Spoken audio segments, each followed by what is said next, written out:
Здравейте, приятели! Smart Key София.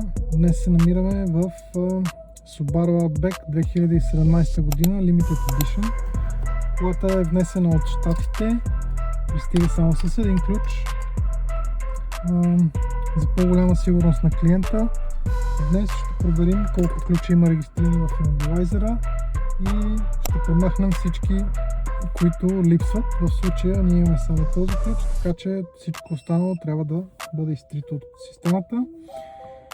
Нека започваме.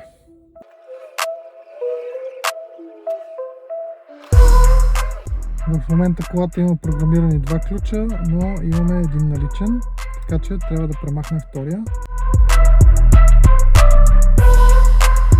В момента колата вече има само един ключ. Благодарим ви, че ни гледахте. Smart Key София. До нови срещи!